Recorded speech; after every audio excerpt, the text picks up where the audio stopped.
Here's what we have lined up for you today here on the Now. It can be a challenge for caregivers to really understand what the person they're helping is going through. So we're going to show you how some new training is putting them right inside the minds of Alzheimer's patients. A new type of alert could make the roads safer for all of us. The notification you could start getting on your phone. Plus, you are getting some extra incentives to start your holiday shopping early. How you can get in on a deal tomorrow to get cash back on what you buy online. This is the Now Indy on RTV6. I'm Amanda Starantino. The cheapest way to move or just move some furniture is to rent a truck. After all, many are advertised at just $19 a day. But consumer reporter John Matarese looks into the surprise fees many renters are hit with so you don't waste your money.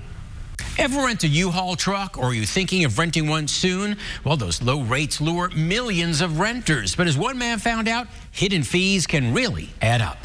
Keith Gibson rented a U-Haul for a recent move because of that sign saying $19 a day. He took good care of it. You see the inside of the truck is clean. And returned it on time after a local move. But that $19 truck rang up at $58.00. Confirmation saying that how much the truck was going to cost, and for today, and it was like close to $60. But that wasn't the worst part. He says the independent U-Haul dealer then hit him with a $25 cleaning fee. And it's not about the $25. It's just I did everything I needed to do correctly, and you still saying it's incorrect. Keith said had he not taken photos, he probably would have just paid the fee and moved on. But he says his pictures specifically show that he left the inside of the truck as clean as when he rented it. I swept it out. You can see clearly it's clean.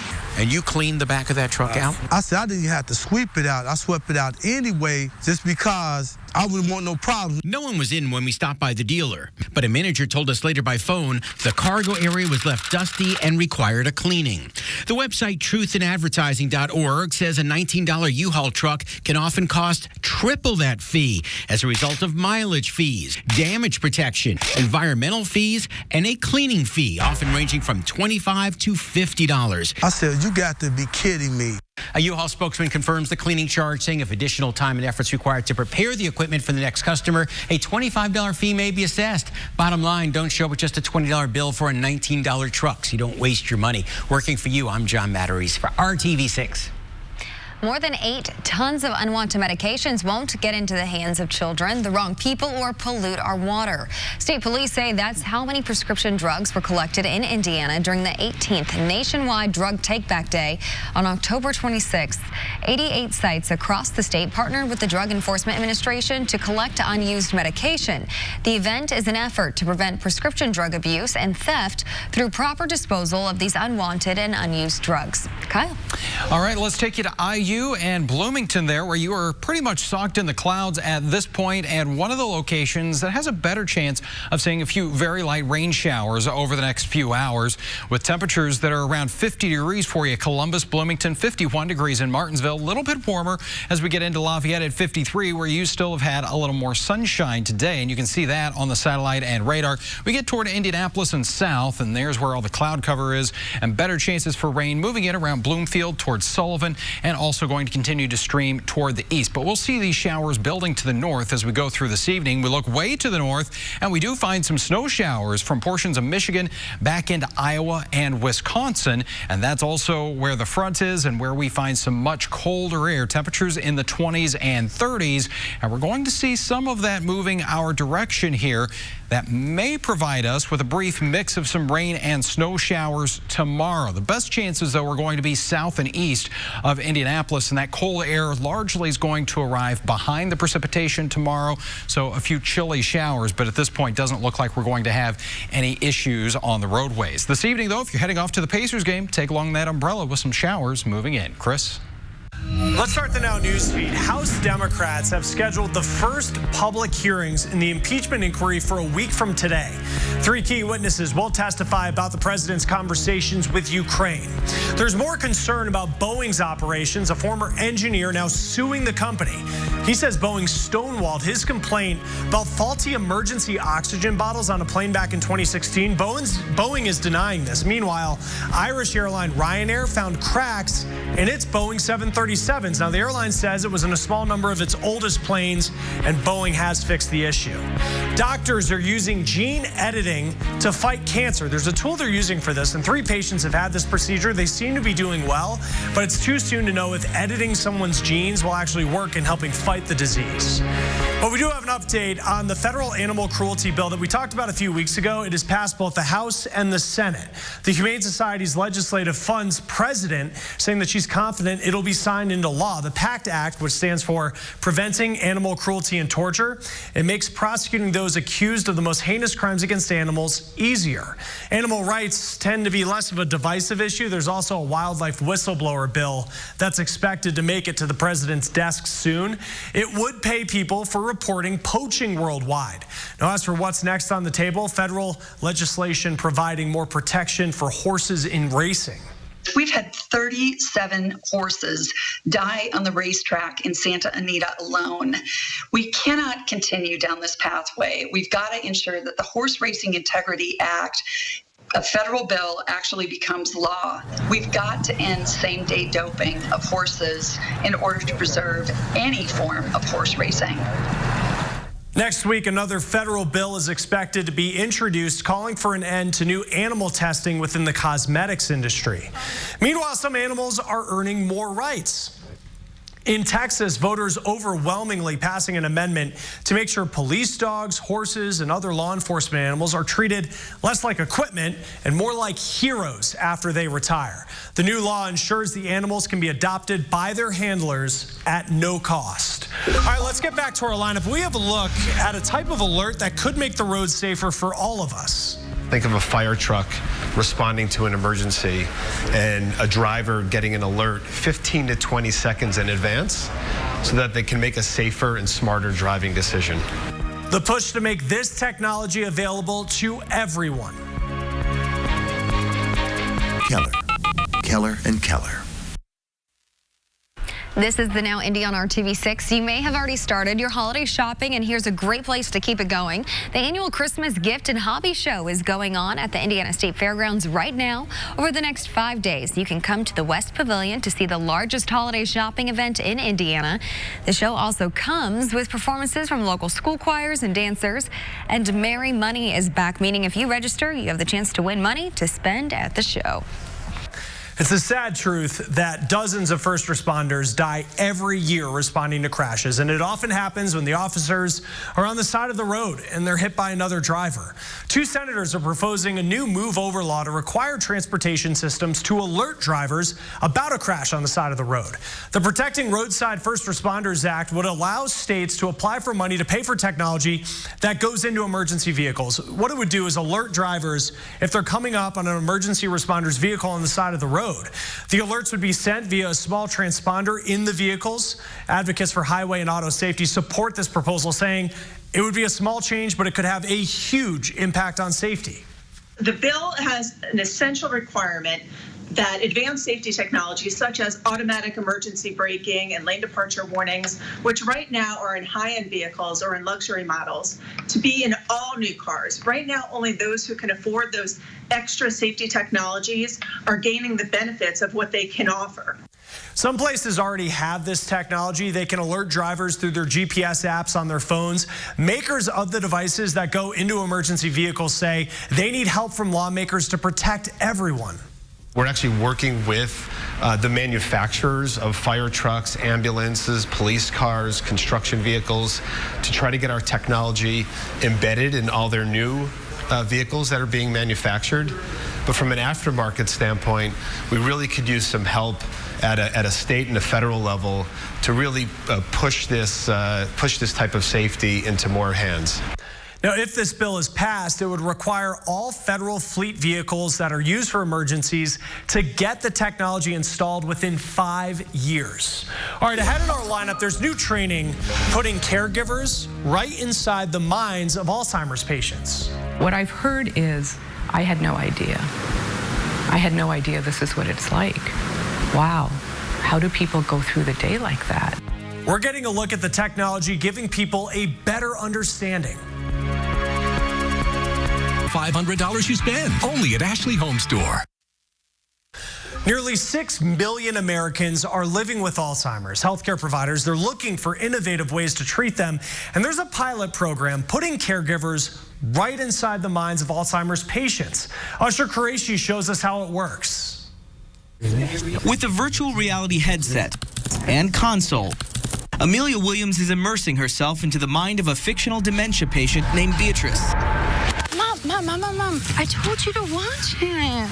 I didn't expect it to be as disorienting as it was. And that's the point.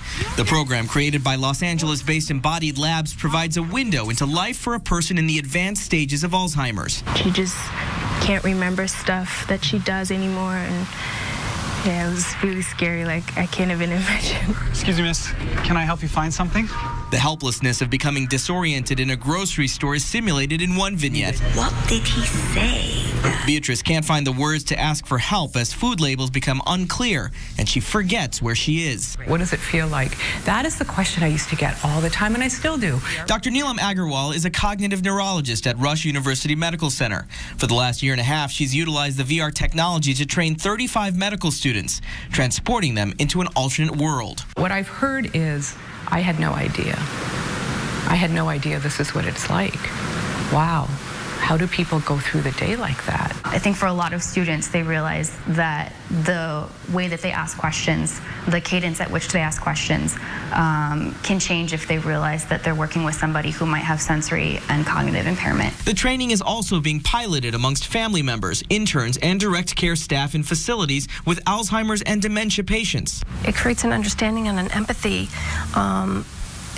To me, it's a game changer. A virtual experience bringing deeper understanding to those who need it most. Grandma? Reporting from Chicago, I'm Usher Qureshi. Usher, thank you. Scientists are working to eliminate a type of heart disease in dogs using gene therapy, and they're zoning in on a heart valve disease that's common in 6% of dogs. Scientists are using Cavalier King Charles Spaniels for this research because they do tend to develop it at a younger age. Scientists at Tufts University, they've already tested this therapy in mice, a virus injected into them to deliver DNA to cells, which causes them to create a protein. Now, what it essentially does is stops the heart valve from getting thicker, stopping the valve from leaking. Researchers are now moving on to testing this in dogs, but they think the treatment could go beyond just canines. Many of the dog diseases are naturally occurring and really great models for human disease. And I can see this, if it becomes successful in dogs, potentially going into thinking about treatment for human mitral valve disease. The biotech company behind the treatment agrees, saying it could also expand beyond heart problems. I think a larger question, though, is if we were able to prove that this thesis of treating aging and making the animal generally healthier could also treat heart failure, what other diseases could we treat in dogs, and could we progress this treatment on past dogs into other animals and possibly humans? The gene therapy would only be used for dogs just starting to experience heart problems. Researchers still need to make sure the gene therapy is safe for all breeds before they make it available to the public. And speaking of dogs, a brewery in North Dakota with a cool idea trying to get dogs adopted by putting their faces on beer cans. Check these out here. These dogs are at the For Love of Dog Rescue, and the money raised here will go to the shelter. Vigo County voters are saying yes to the possibility of a Terre Haute casino. The question was part of a referendum on Tuesday's ballot. Now, potential casino operators have until December 1st to submit their proposals. From there, the Indiana Gaming Commission will consider those applications. Spectacle Entertainment has signed a letter of intent with Hard Rock International. That means if the state grants Spectacle's proposal, Terre Haute Casino would be branded as Hard Rock. And we are getting ready to pay tribute to those who have served coming up Monday on Veterans Day.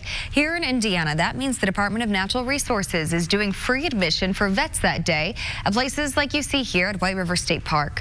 Veterans and active duty military personnel and everyone in their cars will get into state parks, reservoir properties, state forests, and other DNR properties for free Monday. You need to present ID or evidence of service, such as discharge papers or veteran license plates. And there are free meals and deals for veterans across central Indiana on Monday, like complimentary dishes from restaurants and discounts at stores like Kohl's. We have a list of discounts for you right now in this story on the RTV6 app and at theindychannel.com. Kyle. And Amanda, the downfall of the time change over the weekend, we've now already officially hit our sunset for the day, 5:38. So about 10 minutes ago, that sunset. But you can see from the IMS Pagoda, the city lights are looking pretty good under that veil of cloud cover. And now as we look north out of downtown, still can see that sun, but it is slipping below the horizon. Our temperature right now, 52 degrees in the Circle City, 54 in Bloomington, and 53, one of the warmer spots in Muncie. That's where you've had a little more sunshine around, but you can see the cloud cover and a few of those light rain showers. That will continue to increase in coverage here as we go through the evening. So by 10 o'clock, basically I-70 and to the south, some light scattered showers. Really don't think it's going to add up to a whole lot for us. And by tomorrow morning, you can see that's pretty much where the light scattered still rain showers are at that point. But we are going to have some colder air moving in. Tonight we're down to 35. We'll keep it all as rain that does fall as we get back to TrueCast. 8:30 tomorrow morning. We've got the clouds. May see that cold air mix in, a few snowflakes especially as we work our way toward Columbus, Bedford, Seymour. Otherwise, as we get to 6 o'clock in the evening, we're quickly going to clear out those clouds. You can see temperatures going to be chilly tomorrow, especially with that north breeze at 15 miles per hour. Looks like we may not get out of the 30s. Fast forward to Sunday, looking a little better there at 52, but that's ahead of a pretty serious cold front. Not expecting a lot in the way of precipitation, but some very cold air. Look at this as we go into next week. These are high temperatures in the 20s to around 30 degrees. Next few days of our forecast, though, 40 for tomorrow, 35 on Friday, and there we warm up a little bit into the weekend. Chris? Let's start the Now News feed with concerns over procedures at fertility clinics. Some offer some supplemental procedures that are marketed to women as a way to have a better chance to have a baby, but there are papers published in the journal Fertility and Sterility that found there is not much evidence they work. They point to just how lightly regulated IVF clinics are. McDonald's CEO stepped down for having a relationship with an employee, but he's not the only one stepping aside. CEOs are leaving their jobs in record numbers this year. In fact, more than 1,000 this year alone. Advocates say many company boards are just being more vigilant about addressing misbehavior. James Dean may have died in the 50s, but he's going to be in a new movie. Filmmakers will use CGI to cast him in an upcoming Vietnam-era action film. The movie will be called Finding Jack. They're hoping to release it by Veterans Day of next year. One company has the goal to make space vacations a reality by 2025. And right now it's developing the very first space hotel with artificial gravity. Thomas Hoppa's checking out the plans.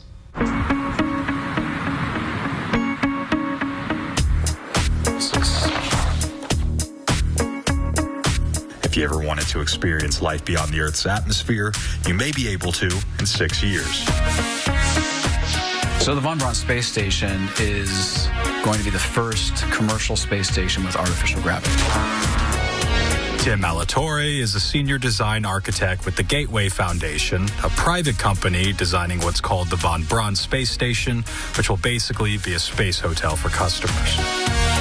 So the station works pretty much like a bike tire. We're going to have spokes coming down to a central hub, and that's where the spaceships will dock. It's zero gravity. And then it rotates. And so the rotation creates that artificial gravity on the perimeter. This is where people will be living on the outside, the perimeter edge. Alatorre says the foundation plans on building a rotating space station that will produce varying rates of artificial gravity. Artificial gravity is something that does seem like science fiction, but the science is sound.